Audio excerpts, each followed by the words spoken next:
Bonjour à tous, aujourd'hui c'est la rentrée du club ID du Figaro et c'était il y a quelques jours la rentrée des classes. Une rentrée des classes un peu particulière puisque la ministre de l'Éducation nationale, Elisabeth Borne, appartient à un gouvernement démissionnaire qui a perdu la confiance devant l'Assemblée. Une confiance que les Français eux-mêmes, peu à peu, perdent dans leur système éducatif puisque selon un récent sondage, 3/4 d'entre eux considèrent qu'il se dégrade. Alors aujourd'hui avec nos deux invités, nous allons poser une question à la fois simple et radicale. Faut-il en finir avec l'éducation nationale ?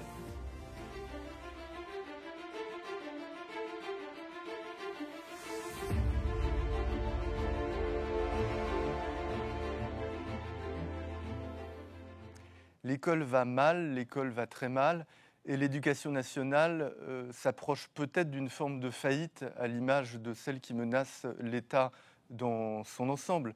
Une faillite qui ne serait pas seulement une histoire de gros sous comme celle mais aussi une question idéologique et culturelle. Alors certes, les chiffres records des taux de réussite au baccalauréat général, 96,4% l'année dernière, en réalité ne laissent personne dupe.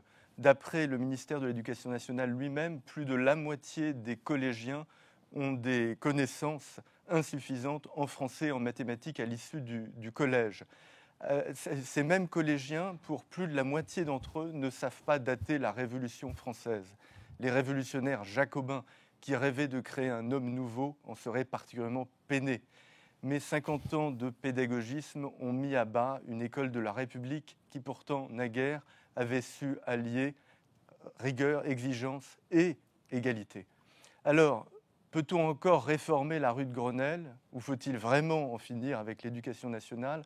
Pour en discuter avec vous aujourd'hui, nos deux invités.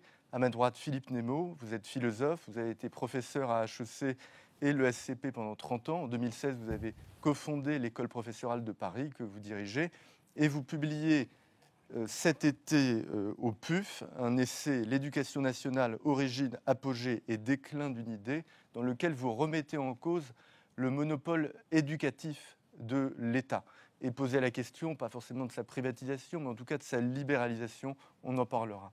À ma gauche, Joachim Le Floch-Imad, vous êtes essayiste, vous êtes républicaniste, je ne pense pas que vous le prendrez comme une insulte, vous êtes un collaborateur de Jean-Pierre Chevènement, enseignant en culture générale, et vous publiez cet été aux éditions du CERF un autre essai, Main basse sur l'éducation nationale, enquête sur un suicide assisté, qui est une description minutieuse de la bureaucratie éducative en France, mais en même temps, vous y croyez, on peut refonder une école proprement républicaine. Alors, avant de parler d'avenir de l'éducation, j'aimerais qu'on fasse un petit détour par l'histoire, et j'ai une première question pour vous, Philippe Nemo. De quand date l'idée d'éducation nationale et l'institution ? Est-ce vraiment Charlemagne qui a créé l'école ?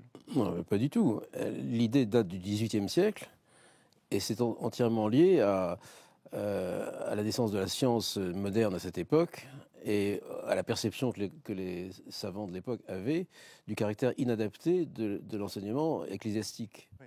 Voilà, l'enseignement ecclésiastique donné dans les vieilles universités ou dans les nouvelles congrégations enseignantes comme les jésuites ou les oratoriens. Et voilà.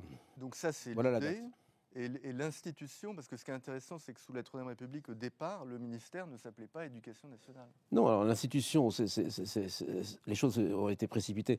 Les hommes des Lumières voulaient simplement que le roi veuille bien réunir une commission qui discernerait les meilleurs manuels scolaires, et une fois qu'ils seraient bien discernés, les professeurs de la société civile seraient invités à bien se former auprès des manuels, et du coup les écoles seraient excellentes. C'était ça l'idée. C'était pas du tout l'idée de créer une éducation d'État. Et Ouais. lorsque a été créé le concours d'agrégation, dans la décennie 1760, c'était pour remplacer les jésuites qui venaient d'être chassés et qui tenaient la moitié des collèges du pays. Donc on ne pouvait pas facilement les remplacer au pied levé. Les universités n'y auraient pas suffi. Alors là, il y a eu un petit coup de pouce de l'État qui a créé le concours d'agrégation. Mais agrégation voulait dire à cette époque assistanat. Enfin, je veux dire, Oui, c'était agrégé. voilà, c'est ça, c'est ça. Ouais. Et les agrégés n'étaient pas titulaires. Ils seraient titularisés par les universités qui étaient des corporations et non pas par l'État. Donc tout ça s'est précipité ensuite avec la Révolution française.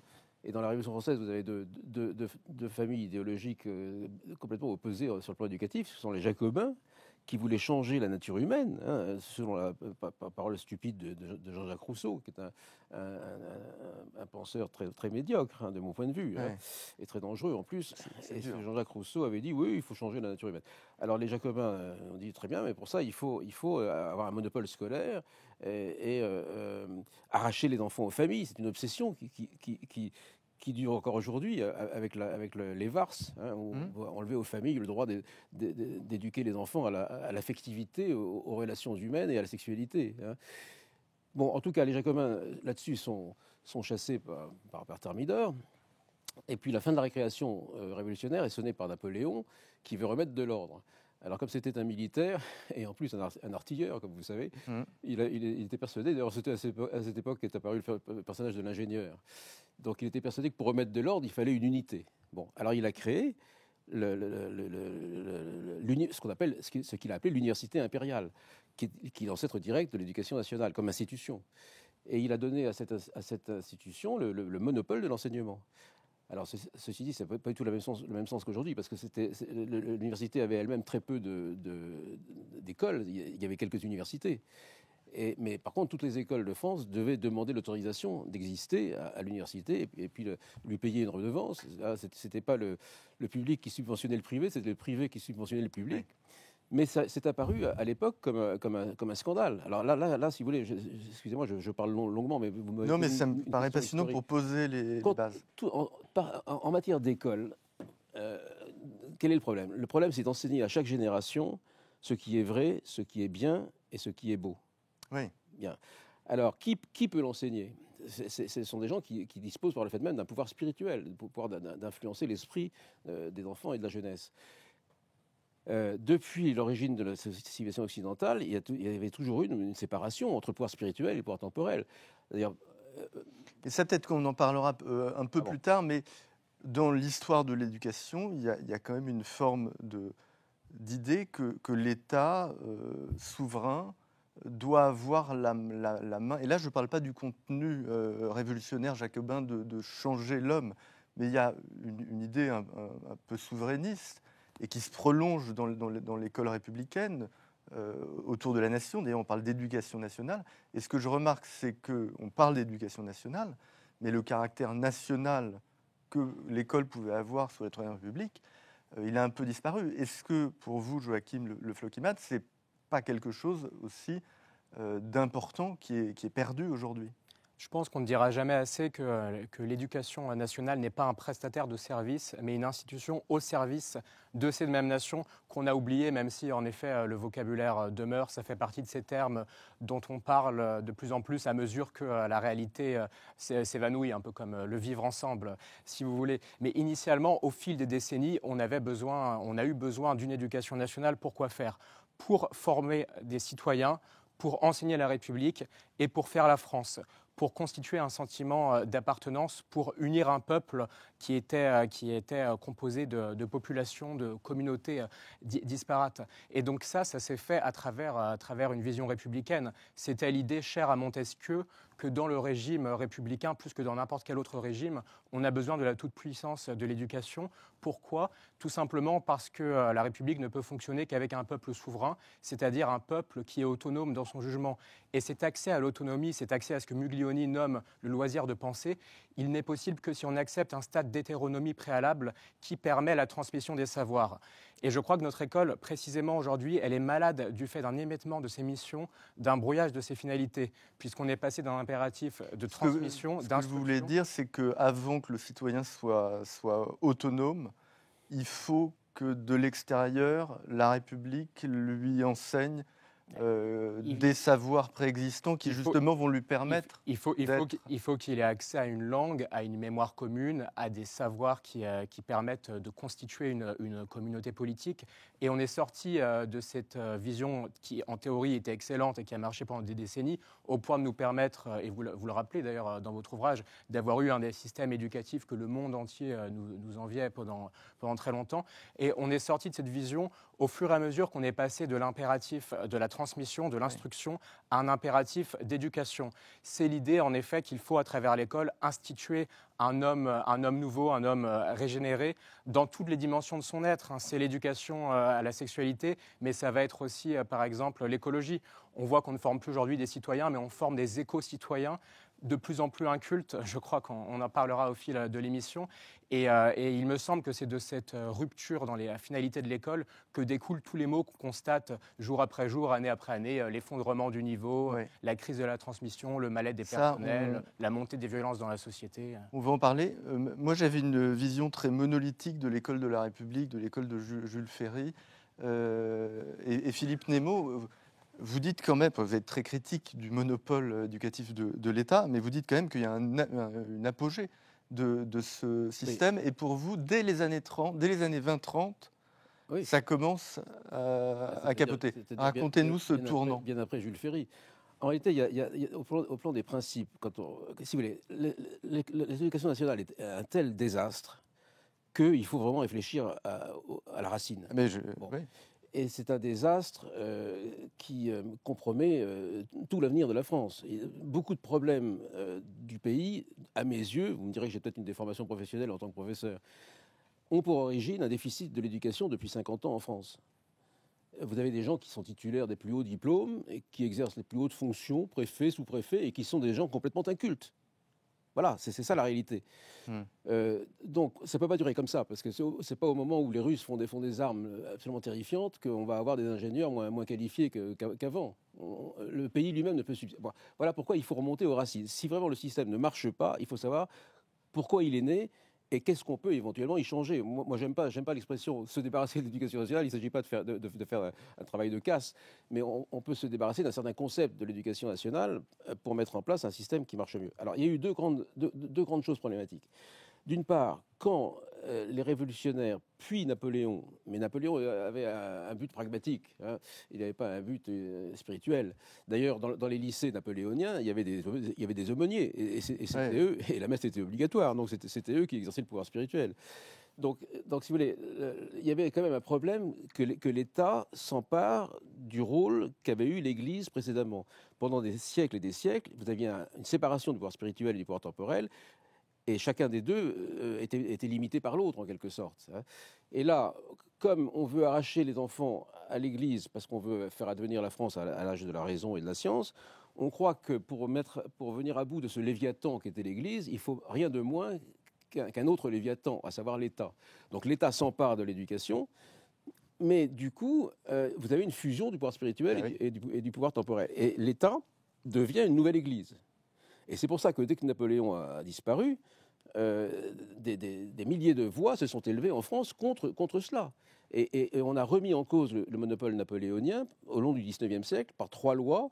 La loi Guizot de 1833 qui libérait l'enseignement primaire, la fameuse loi Fallou de 1850 qui libérait le secondaire, et la moins fameuse mais non moins importante, loi Dupanloup-Laboulé de 1875 qui libérait l'enseignement supérieur et grâce à laquelle existent encore aujourd'hui des instituts catholiques, si vous voulez. Alors, cette situation a rétabli un certain pluralisme, puisque les lois en question ont été votées. Et puis par ailleurs, dans l'enseignement public lui-même, il y avait une diversité, parce que ça dépendait de plusieurs ministères. L'école polytechnique dépendait du ministère des Armées, d'autres écoles dépendaient du ministère du Commerce et de l'Artisanat, etc. Et donc c'est dans les années 30 qu'il y a une sorte de basculement. Voilà, et l'apogée incontestable de l'enseignement français entre 1850, disons, parce que c'est bien avant Jules Ferry. L'école de Jules Ferry, c'est pas l'école de Jules Ferry, c'est l'école du 19e siècle. Un des grands créateurs, aussi important que Jules Ferry, c'est François Guizot, qui est un homme tout à fait remarquable. Bon, en tout cas, il y avait un certain pluralisme, Victor Duruy, sous le Second Empire, avait créé l'école pratique des hautes études. Ouais. Ensuite a été créé en 1872 Sciences Po. Ouais. Donc il y avait une certaine... Pour se rétablir de la défaite de Sedan. Voilà, et donc c'est ce pluralisme-là qui a rendu possible l'émulation et le plus haut niveau atteint par la science française à cette époque. Mais alors, ce qui s'est passé, c'est que le fait que l'État s'empare de l'éducation, le fait que les Républicains arrivent seuls au pouvoir en 1879, et à ce moment-là, le premier ministre de l'instruction publique, c'est Jules Ferry, ils ont une obsession anticléricale. Et donc, ils voudraient abroger les 3 lois qui ont aboli le monopole. Et donc, par anticléricalisme, ils vont remettre en cause le pluralisme. Voilà, alors Jules Ferry, c'est un homme que j'admire beaucoup, hein. Et juste qu'on accélère un tout petit peu sur la partie historique pour... Non, mais simplement pour dire que Jules Ferry avait bien compris le danger de la confusion du pouvoir spirituel et du pouvoir temporel. Et c'est pourquoi il a organisé un système qui a fonctionné pendant des décennies, consistant à séparer dans l'État lui-même un pouvoir gouvernemental qui gère les murs, et la discipline, et donc qui est un pouvoir temporel, et puis un pouvoir académique qui appartient à des commissions élues, à une sorte de parlement, le gouvernement des études par les hommes d'études. Bon. Donc il y a eu une certaine séparation. Si vous voulez, le ministre, sous le Second Empire, nommait directement les professeurs d'université. C'est plus possible sous la Troisième République. Et le ministre de l'Instruction publique sous la Troisième République ne dit pas que M. Dupont ou M. Durand doit être collé au bac ou reçu au bac. Donc il y a une indépendance des jurys, si vous voulez. Donc tout ceci a duré aussi longtemps que la gauche n'a pas pris le pouvoir dans l'éducation nationale. Or, elle a pris le pouvoir dans les années 30. Cartel des gauches. Il y a eu un changement de propriétaire rue de Grenelle, et je voudrais attirer l'attention des auditeurs sur un fait capital. L'expression même d'éducation nationale. Et c'est en 1932 que le ministère change de nom. Le ministère de l'Instruction publique qu'il était, il devient ministère de l'Éducation nationale. C'est un terme extrêmement trompeur. Pourquoi ? Parce que pour ces syndicalistes adhérents à la CGT, et le principal, les enseignants du public, c'était surtout les instituteurs, à 70% à cette époque, et leur syndicat, c'était le SNI. Hein. Pour ces gens-là, l'État ne représente pas la nation, parce que l'État est un État bourgeois. Donc, s'il faut nationaliser l'éducation, c'est en la désétatisant. C'est-à-dire en enlevant au gouvernement légitime tout pouvoir réel sur l'éducation. Donc l'éducation nationale ne veut pas dire éducation publique. Et c'est pour ça que Philippe Desmoches, je suis obligé de vous... On voit bien... Ah oui, mais vous interrompez au moment crucial. Ah, crucial, mais alors crucial. On passe de l'instruction publique à l'éducation nationale, mais nationale ne veut pas dire public, nationale veut dire syndical. Syndicat, et oui. Et donc là, on en arrive justement à l'école d'aujourd'hui et à son blocage. Je voudrais vous montrer quelques mots de notre président Emmanuel Macron dans une interview au Point. En 2023, il avait jugé que l'éducation faisait partie du domaine réservé du président. Pourquoi la noter ? Parce qu'en général, voilà, ça est extrêmement mal vieilli. Et en général, on parle de ça pour parler des affaires étrangères, où il y a des débats. Joachim, qu'est-ce que vous en pensez 2 ans après ? Si Emmanuel Macron a fait de l'éducation son domaine réservé, alors il est comptable de l'extrême noirceur dans laquelle l'école de la République s'est enfoncée au fil des dernières années, du fait principalement d'une démission du politique, puisqu'on a vu des ministres qui se sont succédés. On va avoir notre 8e ministre en 3 ans dans quelques jours. Des ministres qui étaient à peu près tous les mêmes. Si je passe outre le cas très singulier de Blanquer, qui était un homme venu du sérail, avec, je crois, une vraie colonne vertébrale en matière éducative, malgré tous les reproches que je lui adresse dans mon livre. Mais donc, on a eu pour l'essentiel des ministres sans légitimité particulière, sans courage et sans volonté politique pour l'école. Des ministres qui ont laissé notre système éducatif errer au gré d'objectifs quantitatifs, d'effets d'annonce, de coups de com' sur des sujets toujours plus périphériques. On le voit en cette rentrée scolaire avec les sujets qui ont été mis au centre du débat public. On parle des quotas filles-garçons en classe préparatoire, on parle du rôle de l'IA dans l'école, on parle de l'éducation à la sexualité, on parle de la lutte contre le harcèlement, qui sont des sujets qui peuvent être légitimes mais qui ne sont pas, je crois, au cœur du malaise éducatif de la France. Et donc, parce qu'on a une absence de vision du politique pour l'école, on a un État dans l'État qui prend la main, qui prétend dicter le cap en matière éducative, qui édulcore les réformes, voire qui s'oppose frontalement au ministre. Une question très pratique, parce que souvent on dit le ministre n'a plus le pouvoir, enfin... Il accepte de ne plus l'avoir. Que les réformes sont impossibles, on se souvient de dégraisser le mammouth. Mais moi, j'ai une question vraiment concrète à vous poser. Oui. Où est le pouvoir à l'éducation nationale ? Est-ce que c'est la DGESCO ? Est-ce que ce sont les syndicats? Est-ce que c'est l'inspection générale de l'éducation nationale? Ou est-ce que c'est que le pouvoir est diffus, tellement diffus, que finalement il n'est plus nulle part? Oui, personne n'a le pouvoir.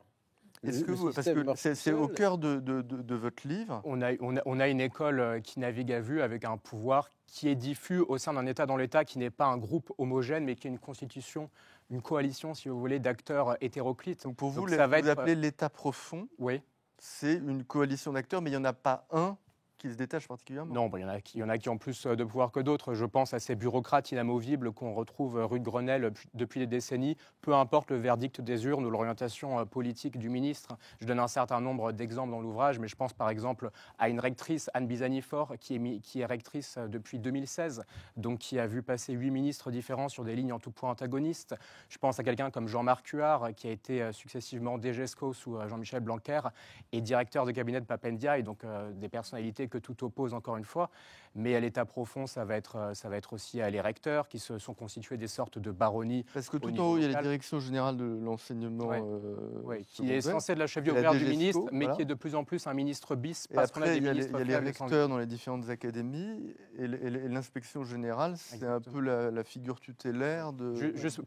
Pour finir de vous répondre, donc on a cette bureaucratie inamovible, et je pense qu'on sera d'accord avec Philippe Nemo sur son caractère pléthorique et sur la nécessité d'un dégraissage, d'un démantèlement d'une large partie de celle-ci, mais c'est aussi le rôle des syndicats qui est particulièrement considérable, je crois, depuis les années 70-80, avec des gens qui sont sortis de leurs attributions traditionnelles, à savoir la défense des intérêts matériels de leurs mandants, pour aller de plus en plus sur un terrain politico-idéologique. Mais attendez, c'est parce que cette institution est réellement devenue l'Église, une nouvelle Église, comme le dit très bien M. Vincent Payon, qui n'est pas un marginal, mais qui est un monsieur dirigeant du PS, et qui a été prof ministre de l'Éducation nationale tout récemment, pendant 2 ans. Or, que dit ce monsieur? L'éducation nationale, c'est une Église, c'est un clergé, qui doit régénérer le peuple français, et qui doit procéder à une transsubstantiation du peuple français. Donc ça, il reprend la rengaine révolutionnaire. Mais ce n'est pas une rengaine.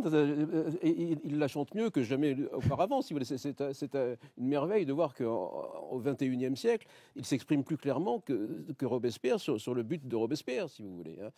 Et donc, si vous voulez, ce qu'il faut comprendre, c'est que l'éducation nationale est un clergé. Et pendant la Révolution, au moment de Thermidor et des querelles entre Girondins, Jacobins et ensuite Thermidoriens, les hommes des Lumières avaient dénoncé le projet jacobin de monopole scolaire, de monopole étatique scolaire, comme un danger de reconstitution d'un clergé.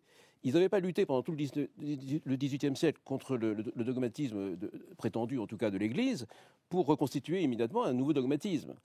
Et alors, avec les lois desserrant le monopole napoléonien au XIXe siècle, cette problématique s'est un peu estompée.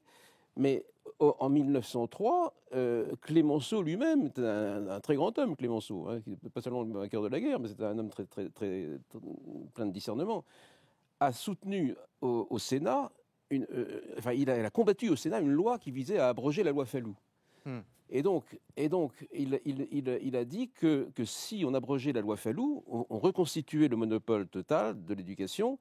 Et donc, on allait être plus clérical que le cléricalisme qu'on voulait combattre. Oui, parce qu'à l'époque de l'Église, il y avait encore l'État, alors que là, il y aurait eu juste l'État. Si vous voulez, Clémenceau a dit que le combisme, le petit père Combe, c'était un jésuitisme inversé, c'était une resacralisation de l'État, et que ces gens-là n'avaient rien compris à la Révolution. Ils avaient cru que la Révolution consistait à faire passer le sacré de l'Église à l'État. Ce qui est la thèse de Hegel, dit par parenthèse, j'aime pas beaucoup non plus monsieur Hegel. Bon.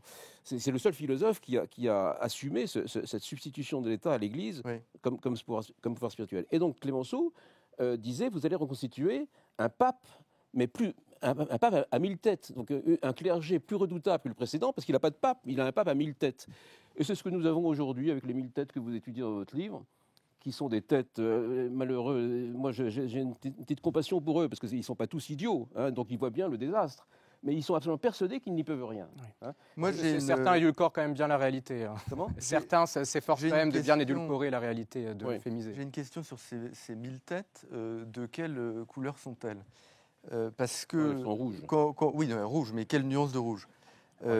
Parce que quand on lit vos premiers chapitres, c'est sur l'administration. Et en fait, ce dont on se rend compte assez rapidement, c'est que dans le haut de l'administration, c'est le triomphe d'une sorte de centre-gauche libéral qui est parfaitement soluble dans des réformes il y a à peu près, je de dirais, New Public Management. Toutes les nuances du socialisme français tel qu'il existe aujourd'hui, avec un gauchisme culturel. On le voit aussi à travers les associations agréées qu'on laisse rentrer en éducation nationale, sur une ligne qui n'a pas grand-chose à voir d'ailleurs avec la République telle que Ferry, Condorcet ou Montesquieu pouvaient la définir.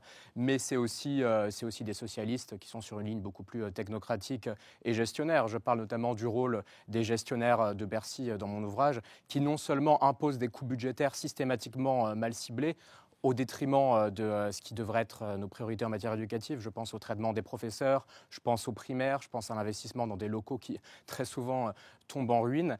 Et ces gestionnaires de Bercy, ils imposent aussi une vision qui est extrêmement entrepreneuriale, gestionnaire, managériale de l'éducation. Et on l'a vu à travers la réforme de la haute fonction publique mise en œuvre par Emmanuel Macron, qui a totalement déconstruit, détruit ce qui est l'inspection générale de l'éducation nationale, qui quand même ne fonctionnait pas si mal que ça. On trouvait des intellectuels éminents au sein de celle-ci. Et aujourd'hui, on a de plus en plus de gens qui viennent du privé, de la Startup Nation, des administrateurs de l'État sans vision en matière éducative. Et forcément, derrière, ça aboutit à une mauvaise gestion, ça aboutit à des drames. Je pense à la rectrice de Versailles, par exemple, Charlène Avenel, qui a extrêmement mal géré l'affaire Paty, mais aussi les histoires de harcèlement au sein de son académie. Vous citez un chiffre dans votre livre, je le cite de tête, donc peut-être que ce n'est pas à quelques pourcents près, mais il y a 43% des professeurs qui admettent dans une étude ne pas relever à leur hiérarchie des faits de vêtements religieux qui seront illégaux.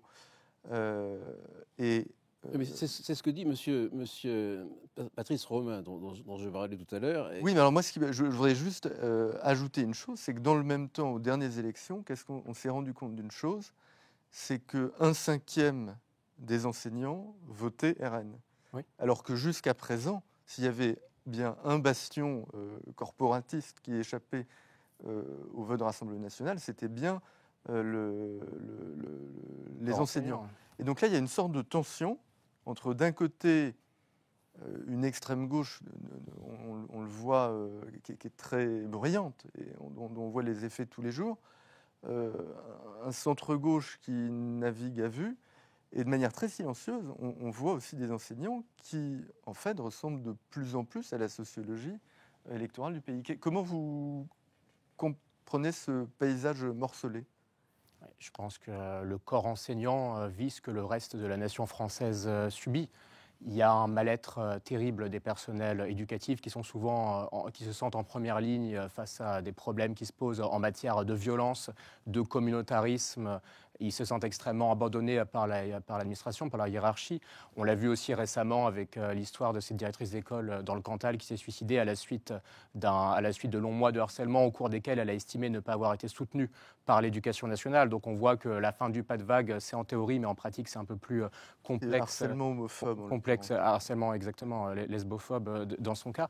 Et donc oui, on a un corps enseignant qui est beaucoup plus pluriel que ce qu'on pourrait penser quand on regarde le discours des syndicats, qui ne sont pas si représentatifs que ça. Le taux de syndicalisation dans l'éducation nationale, c'est à peu près 30%. Ça s'est effondré. Et par ailleurs, et ça je regrette que vous n'en parliez pas dans votre livre, mais vous n'évoquez pas les conséquences de la loi d'Emmanuel Macron de transformation de la fonction publique, qui a quand même retiré aux syndicats un certain nombre de prérogatives sur les mutations, sur les avancées de carrière. Et c'est aussi de ce fait que les syndicats vont de plus en plus sur un terrain politico-idéologique. Mais en réalité, ils ont énormément perdu de pouvoir. Et je pense que demain, si on avait un politique beaucoup plus volontariste, avec beaucoup plus charpenté sur l'école, il pourrait faire beaucoup de choses. Et ça, c'est un désaccord majeur que nous avons, c'est que l'éducation nationale, elle n'est pas, selon moi, ingouvernable, elle est juste mal gouvernée, abandonnée par la volonté politique depuis une quarantaine d'années. Oui, je finis juste sur ça, parce que ça me semble absolument central. On a eu des discours, on a eu des gens qui ont parlé de dégraisser le mammouth, c'est le cas de Claude Allègre, mais Claude Allègre, il a fait ça avec Lionel Jospin à Matignon. Vous voyez bien qu'il n'y avait pas une volonté politique, il n'y avait pas une vision d'ensemble pour reprendre en main l'éducation nationale. Je pense que si demain on a au pouvoir à l'Élysée et rue de Grenelle des personnes avec des idées claires sur l'école, un patriotisme et un républicanisme chevillés au corps, ils pourraient faire beaucoup de choses en démantelant une partie de la bureaucratie, en faisant des nominations stratégiques aux postes clés, ce que personne n'a fait, pas même Blanquer, et en sanctionnant les syndicats lorsqu'il y a des dérives. Une seconde, parce que le problème, c'est que vous avez sans doute raison, mais qu'énormément d'hommes politiques depuis 20 ans tiennent le même discours que vous, et preuve en est, je vous passe quelques minutes du discours de politique générale de Gabriel Attal, tout début 2024. Vous allez voir, ça, il s'est passé un an et ça nous rappelle plein de choses. Madame la Présidente, Mesdames et Messieurs les députés, renforcer nos pouvoirs publics, c'est aussi agir pour notre école. Je veux ici rendre hommage à nos professeurs. Ils s'investissent tous les jours au service de notre école, de nos élèves et donc de notre pays.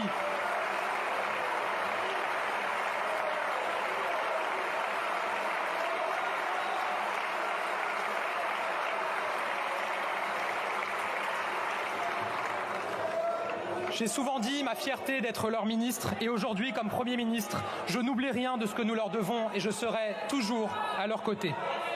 Je l'ai dit sur le perron de l'hôtel de Matignon.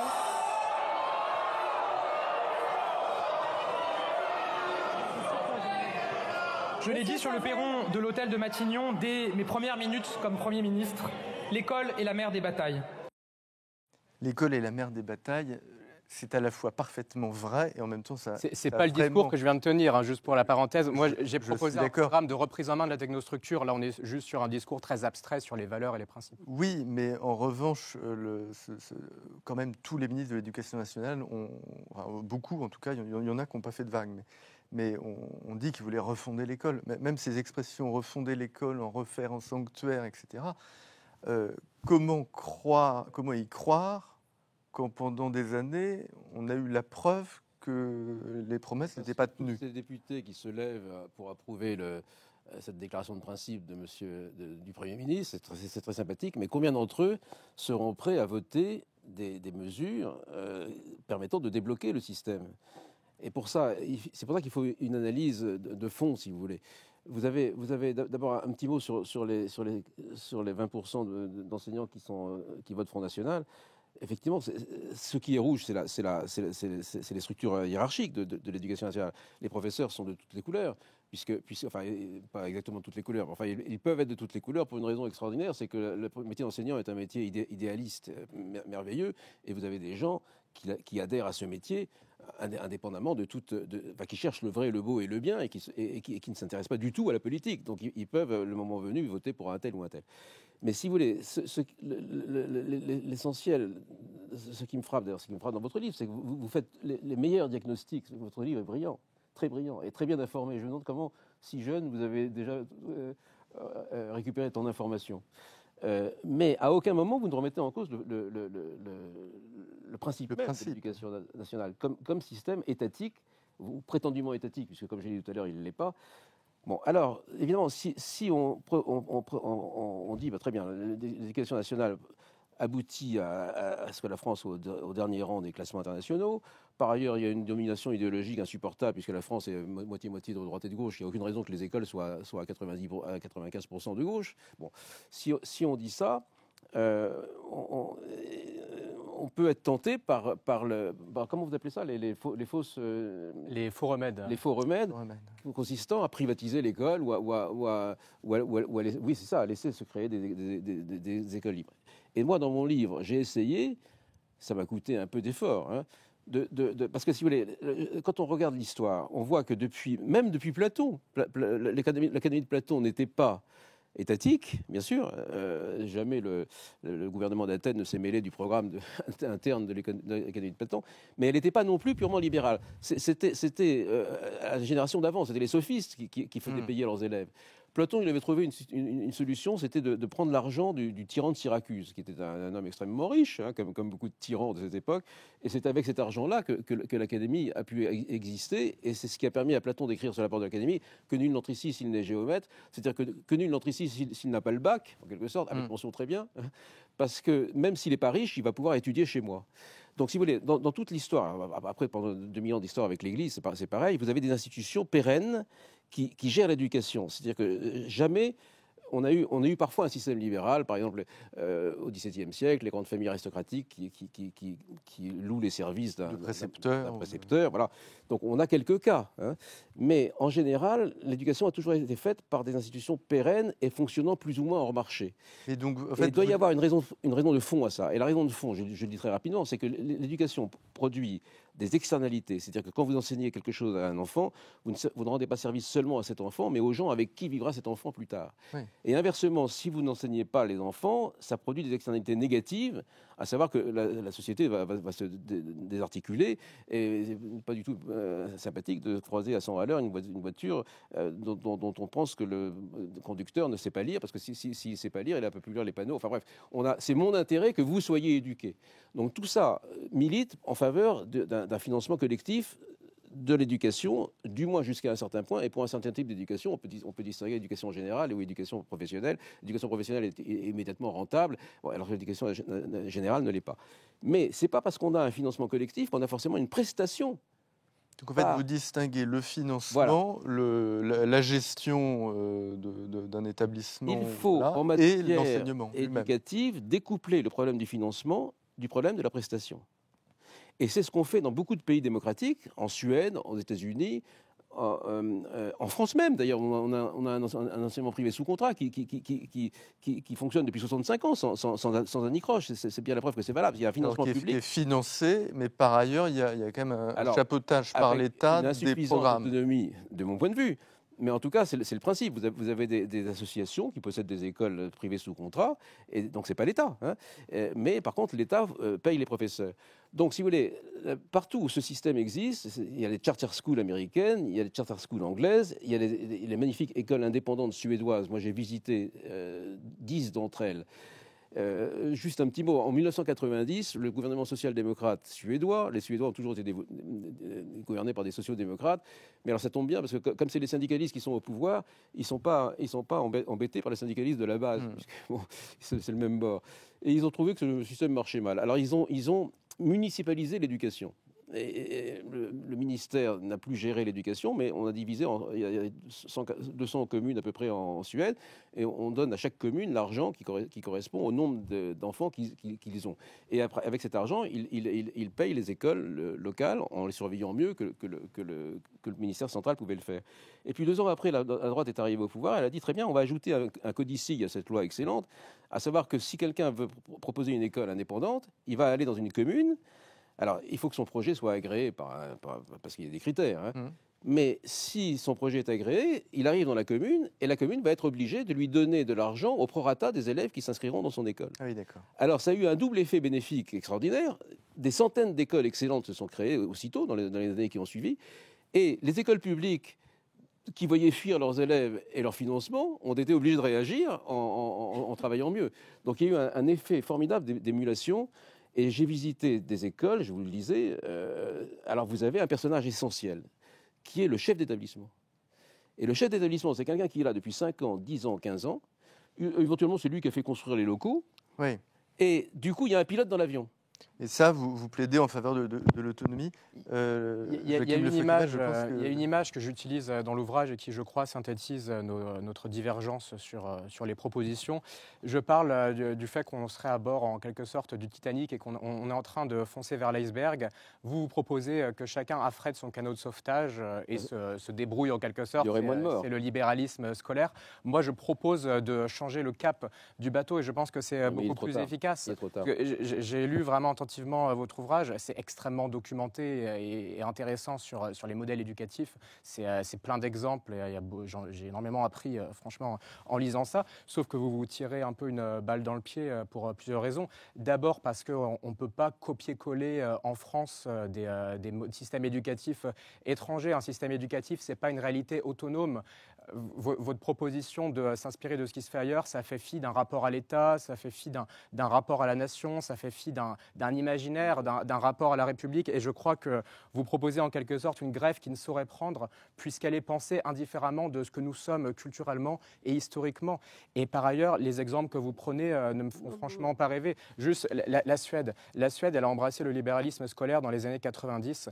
Qu'est-ce qui s'est passé depuis en Suède? Elle s'est effondrée dans absolument tous les classements internationaux. Le dernier classement PISA, la Suède a perdu 45 points. C'est exactement la même trajectoire éducative que la France. C'est à cause du fait que 20%, vous avez 20% d'immigrés en Suède. Donc ils arrivent. Alors, c'est la question que j'allais vous poser. Je finis juste 30 secondes là-dessus. C'est extrêmement intéressant que vous parliez de ce point, parce que ça renvoie à une autre question que je trouve vous sous-estimez dans votre ouvrage.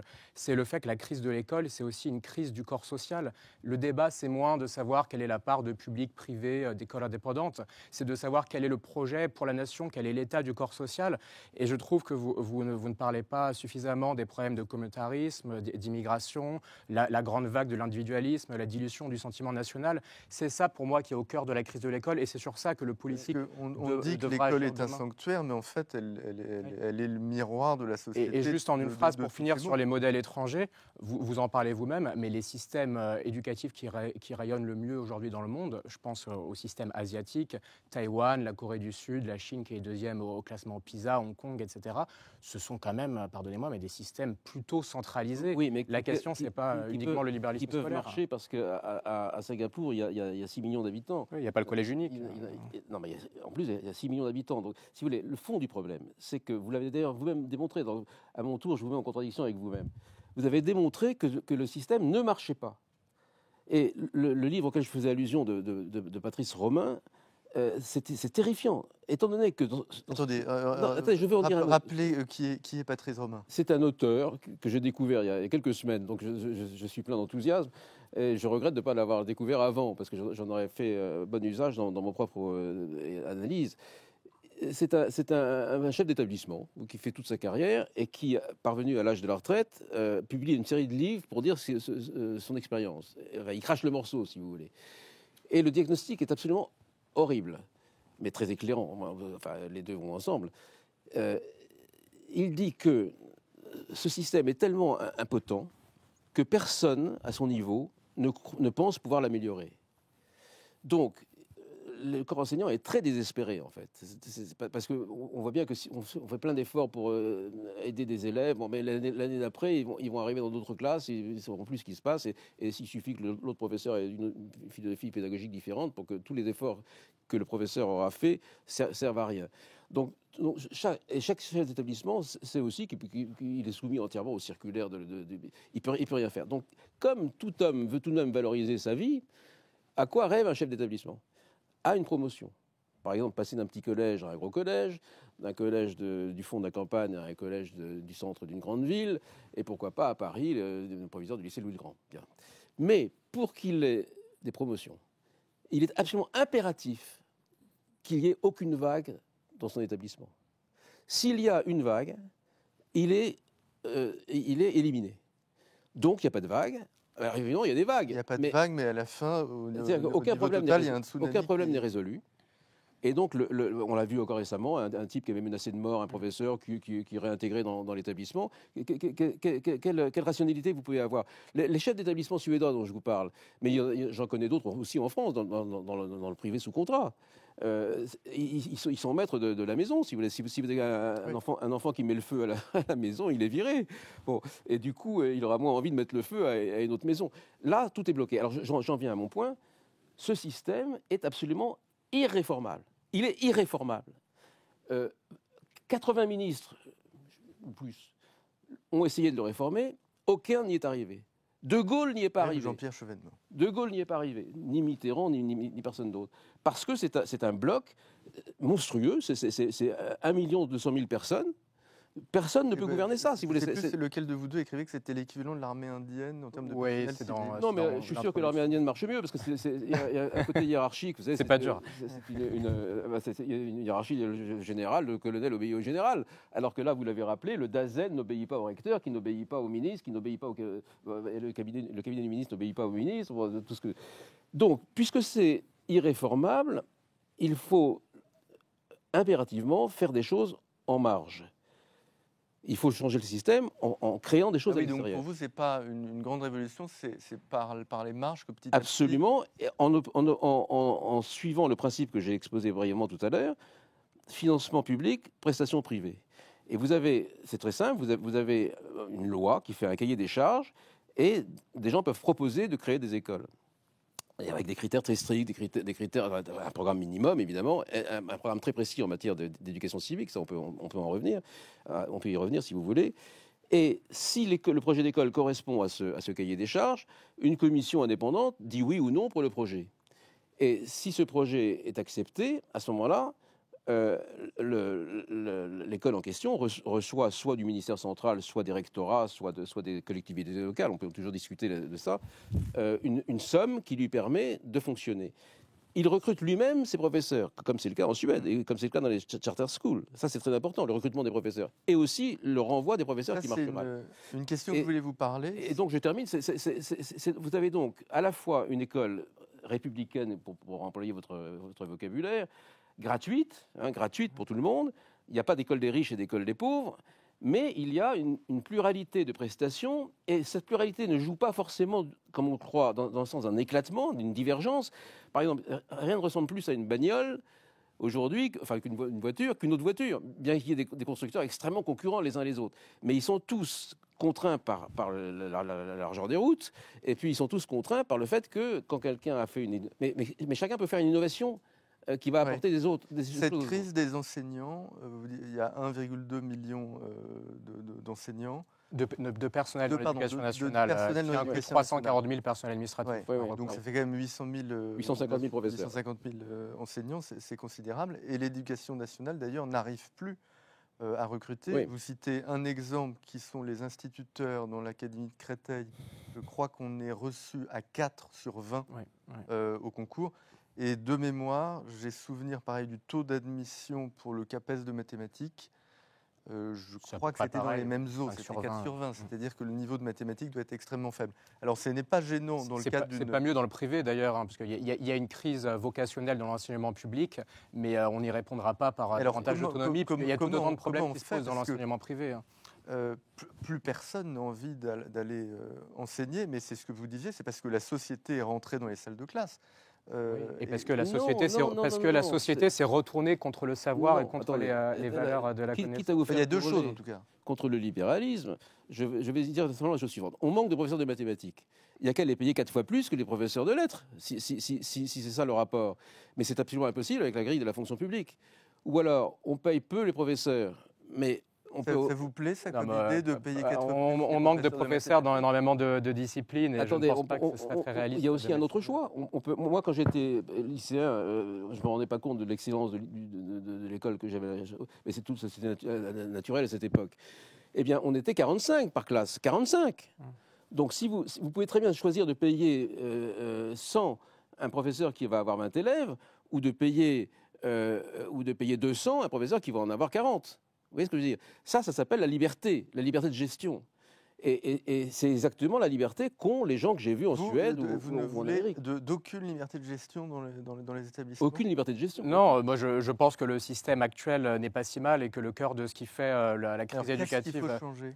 Les politiques publiques, là on est parti directement sur un débat sur le rapport public-privé, école indépendante, mais on n'a pas parlé une seule fois de la question du passage de l'égalité à l'égalitarisme, on n'a pas parlé du collège unique, on n'a pas parlé du mal-être des personnels éducatifs qui sont mal formés, qui sont très seuls face à leur classe, qui font face à des situations de violence toujours plus nombreuses. C'est ça qui constitue le cœur d'une société rentre dans les salles de classe. Comment on fait pour armer les professeurs? On y répond par ce que j'essaye d'esquisser dans cet ouvrage avec des politiques publiques très volontaristes. Par exemple, un Big Bang de l'autorité, l'automaticité de la protection fonctionnelle pour les professeurs menacés, des sanctions planchées en conseil de discipline, des centres éducatifs fermés, des internats, bref, une politique de sanctions, de coercition et pas une politique d'irénisme comme on a laissé faire depuis Lionel Jospin, Mais donc, qui disait d'ailleurs, et c'est aussi sur l'islamisme, hein, c'est la démission du politique, on en revient toujours à là. Lionel Jospin avait dit en 1989, qu'est-ce que vous voulez que ça me fasse que la France islamise au moment de l'affaire du foulard de Creil. Donc on voit bien que le cœur du problème, il est moins dans un muselage par l'État profond qui est réel,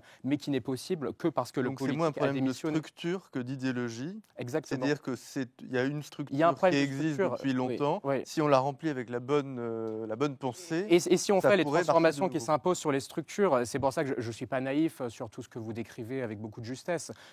Par exemple, pour les recteurs, on nomme le premier venu. On a un recteur dans l'Académie de Strasbourg qui a défilé contre l'islamophobie en novembre 2019. Donc ce n'est pas avec des gens comme ça qu'on va lutter contre l'islamisme et défendre la laïcité telle que les républicains la conçoivent. Il faut des nominations stratégiques aux postes clés. Ça a marché. Par exemple, regardez Jean-Michel Blanquer. Il a nommé Souad Ayada à la tête du Conseil supérieur des programmes. Ça montre ce qu'une personnalité volontariste, bien orientée, peut obtenir en résultat. Parce que derrière, on a eu des programmes du lycée. Concrètement on a eu des programmes du lycée beaucoup plus exigeants d'un point de vue intellectuel. Et donc, ça montre que quand on a des nominations cohérentes avec un cap politique ambitieux, on peut obtenir beaucoup de choses. Et par ailleurs, il faut démanteler une grosse partie de la bureaucratie en administration centrale, tous ces emplois semi-fictifs, tous les comités théodules qui ne servent pas à grand-chose, le conseil d'évaluation de l'école qui fait doublon avec l'ADEP, le conseil scientifique de l'éducation nationale, le conseil supérieur des programmes qui est gangréné par les associations.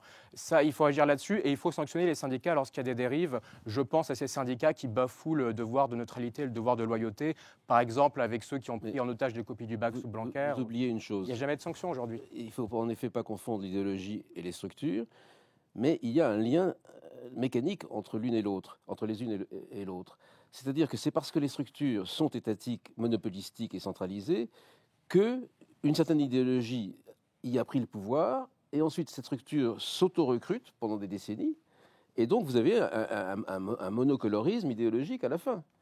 Donc, moi, si vous voulez, si M. Chevènement avait 40 ans de moins et reprenait le poste et commençait à appliquer le programme que vous lui fixez si bien, il lui faudrait 40 ans. Il faudrait qu'il reste 40 ans au même poste. C'est le ministère du temps long, il faut de la volonté. Oui, mais enfin, c'est absolument impossible. Mais on aurait des résultats beaucoup plus rapides que ça. Mais inversement, je vais vous poser une question, Philippe Nemo. Là, vous proposez une solution libérale, mais la France elle n'est pas libérale. Elle a un désir très contrarié en matière de libéralisme.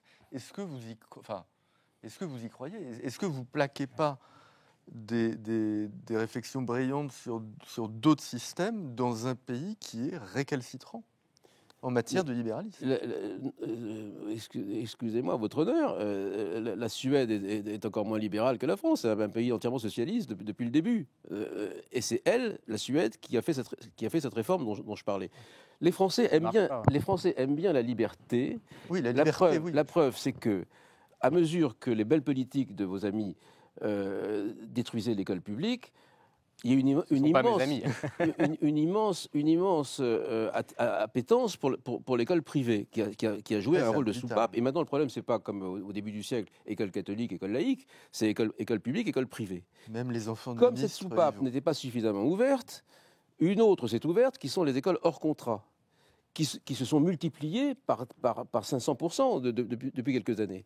Donc c'est bien la preuve d'un amour des Français pour la liberté. Si vous avez de jeunes enfants et qu'on vous annonce qu'on va leur enseigner la sexualité avec des schémas et des maquettes à l'âge de 9 ans, et que je ne sais pas si vous savez ce que c'est qu'une petite fille de 9 ans, tout le monde le sait, mais il se trouve que j'ai une petite fille de 9 ans. Donc le simple fait vous avez le réflexe de dire je ne vais pas la mettre dans cette école. Bien sûr. Bon, et voilà. Et donc, mais en même temps, à ce moment-là, seuls les gens plus ou moins privilégiés peuvent faire des écoles hors contrat parce qu'ils payent à la fois l'école hors contrat. Là, on approche de la conclusion. Est-ce que vous craignez pas qu'en attaquant le système par les marges, on condamne toujours davantage le cœur du système qui lui restera public, et ce phénomène de ségrégation, il faut le reconnaître, il existe aujourd'hui.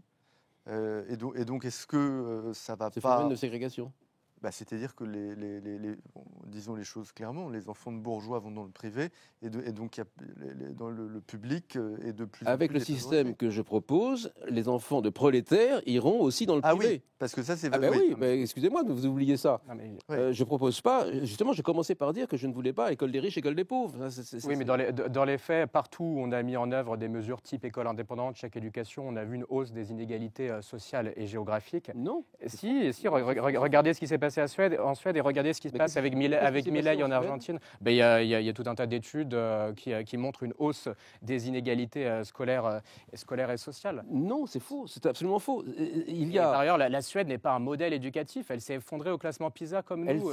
Non, elle est plusieurs points au-dessus de nous, au-dessus de nous. J'aimerais juste rebondir sur la question du privé. Moi, j'ai fait ma scolarité. Parce que c'est vraiment j'ai fait ma scolarité dans le privé. Vous me trouverez toujours sur la route de ceux qui veulent revenir sur la liberté d'enseignement, que même les plus grands républicains, et vous le rappelez avec justesse, ont défendu. Hugo, Condorcet, c'était des gens qui voulaient la liberté de choix des familles. Moi, j'ai rien contre qu'il existe du privé. Je dis juste qu'il n'y a pas de supériorité intrinsèque d'un modèle par rapport à l'autre. Effectivement, dans le privé, on a plus de réussite aux examens, on a un meilleur climat disciplinaire, mais c'est aussi parce qu'on a une composition socio-démographique, économique des écoles qui est beaucoup plus privilégiée. C'est aussi parce qu'il y a un climat familial plus favorable au savoir. Je dois vous couper.